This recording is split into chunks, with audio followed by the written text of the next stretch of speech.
you are wondering, that's why they call it flying to the hoop, as Centerville's Eli Greenberg threw down that monster dunk last weekend at the Dayton event. And welcome back to another week of Talkin 270.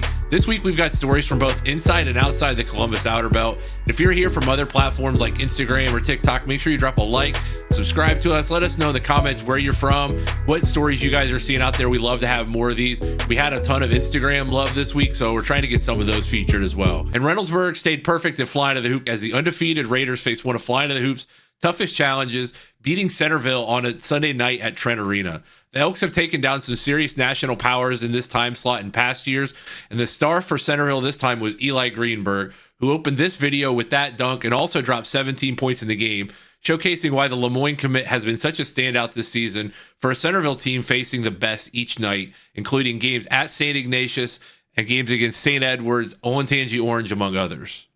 But Reynoldsburg, they were not intimidated because every time Centerville made a push, the Raiders had an answer. Xavier McKinney, Jordan Bowens, and Jordan Fisher are all committed to Jeff Bowles and the Ohio Bobcats, but it was McKinney this time who led the charge with a game-high 22 points and 7 rebounds, dominating in the mid-range. The Raiders are 14-0 thanks to the play of those future Bobcats. And Toledo signee Toby Nicolo, all of that would just be a big jumping off point, getting another shot at their first district title since 2018 after falling to Olentangy Orange in the district title a year ago. This could finally be that year for them and more come March. Outside of the 270 Beltway, but not too far, the Fairbanks Panthers are dominating in Division 5. Outside of a loss to North Union, they are sitting at 16-1 and have steamrolled all teams this season, including Cedarville in January, where I got to head out to see them. They led by 25 going into the fourth quarter, coasting to a 61-44 win to stay perfect in Ohio Heritage Conference play. And it's the key of seniors Riker Green and Holtz Maine that have been the difference. Maine is averaging 18 and 6 per game, while Green is averaging 13, 7, and nearly 3 assists. Their defense has been the real difference maker, though, holding teams under 50 points in all but 2 games. Their only loss this season was that loss to North Union, and they edged out Monroe Central 56-54 in the Battle of the 614 over MLK weekend. And you can expect Fairbanks to be a deep contender into the tournament this season. It is record-breaking season after all, and Pickerington North's Arness Lawson is making that history, because the Duquesne commit just became the school's all-time leading scorer, passing former legend and 2018 grad Jerome Hunter during their flying to the hoop win over Beaver Creek, an overtime thriller that they needed to make free throws as time expired in regulation to even send that game to overtime on Monday night at the Trent. But Hunter, as we said, is the 2018 graduate. He is now at Xavier after starting his college career at Indiana. He led the Panthers to the 2017 regional final, is now a super senior at Xavier for the Musketeers, who just took down defending national champion UConn at home. He previously held the record with 1,314 points, but Lawson finally got to that mark after 4 years playing for the Panthers, and this milestone cements his legacy in Pick North basketball, and they aren't done just yet. Keep an eye on Arness. From Central Ohio all the way back up to Northeast Ohio, another flying to the hoop performance that we can't let go unnoticed is Brunswick junior guard Trey Drexler, as he's been on fire this season. The Blue Devils are 11-3, and Drexler recently hit 1,000 career points during a win over Shaker Heights on January 16th. But since then, Drexler has kept it rolling, including that 26-point performance against Faith Family Academy out of Texas, going 6 of 8 from deep and 8 from 10 from the line, and going bucket for bucket with Mississippi State signee King Grace on the other side. Brunswick is still in Division I after the 7-division reshuffle, and the Blue Devils look poised to make noise in the tournament yet again. They took defending champion St. Ignatius last year in the regional final all the way to the final minute of the game, losing by 3, and they could potentially see them again in the tournament. And if Drexler keeps playing anything like this, there is a definite shot that the Blue Devils could be headed to UD Arena for a state tournament berth. And now let's take a look at our power rankings in Central Ohio, which, by the way, if you guys are seeing this before Thursday afternoon, that means you are either subscribed to us on SUBSTACK, which we greatly appreciate, or you are a member of the 270 Hoops YouTube channel, which we thank you guys greatly for your support. And now let's head to our Division 3 rankings, which will give us a banger matchup on Friday as number 1 Hartley and number 2 Watterson will square off, as Watterson will need a win to force a tie atop the CCL, but a win for the Hawks will secure them a share of at least the league title. And before and after Watterson takes on Hartley, they'll be busy with 3 additional games away from home.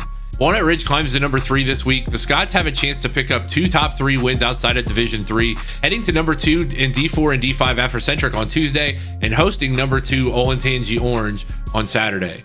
A Scots win over the Nubians will force a tie in the City League South and clear the path for the Scots to take on Northland in the City League title game. A familiar matchup between two teams that have seen a lot of each other in the month of February in past seasons. Hamilton Township and Marion Harding each drop a spot this week after falling at home to Harvest Prep and River Valley, respectively.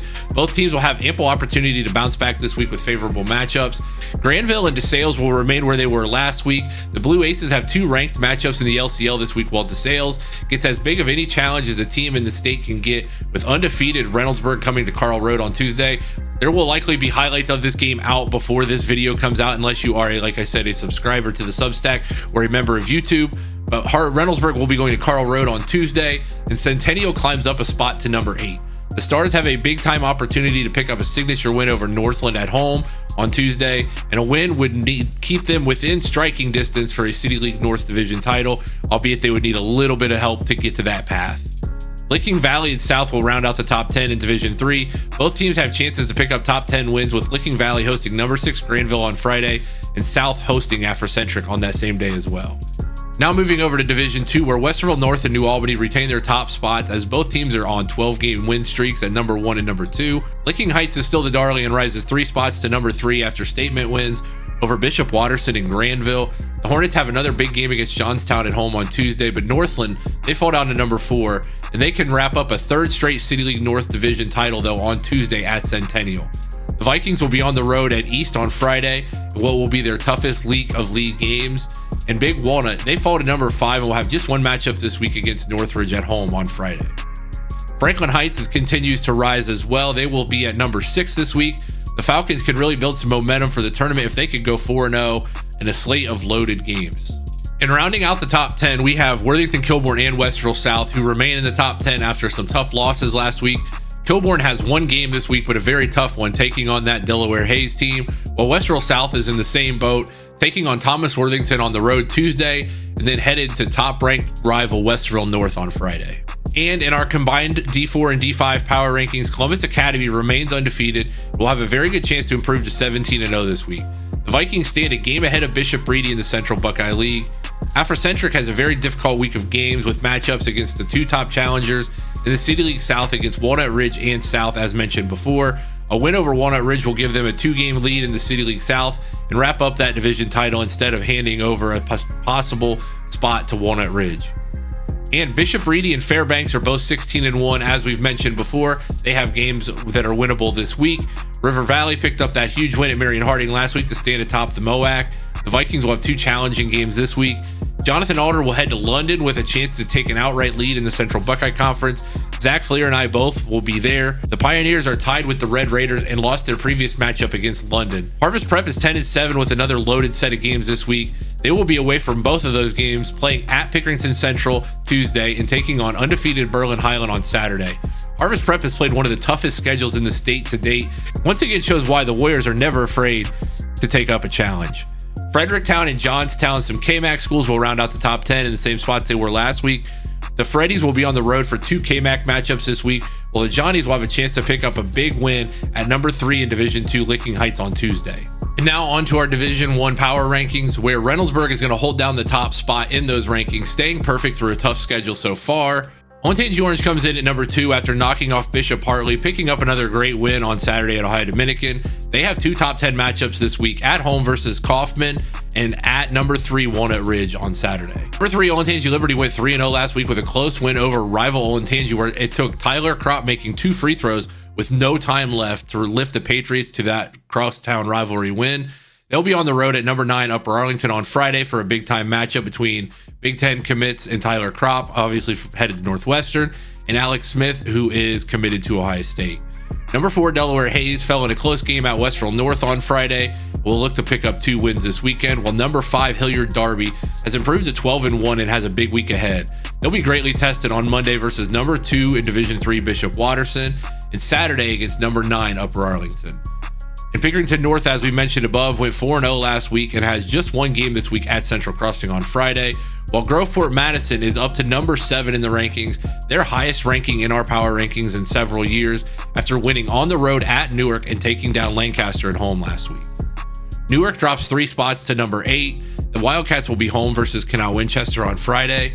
And Upper Arlington has a chance to pick up some serious strength of record points, which will certainly help them in the max preps RPI as they go closer to tournament draw time.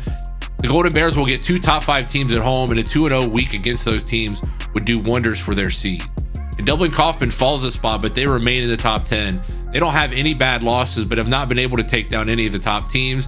But they'll get another chance to do that against number 2 Olentangy Orange on Friday, the same team that they played to within a possession last time in Rock Arena. These are the Division 6 and Division 7 power rankings. There is not a whole lot to say about these, as seed time is coming very, very close to us. In 2 weeks, we will have a tournament draw, so we will know a lot more about both Division 6 and Division 7 as we go on. So thank you guys, and as always, show up, show out, and you'll get a shout out. See you guys.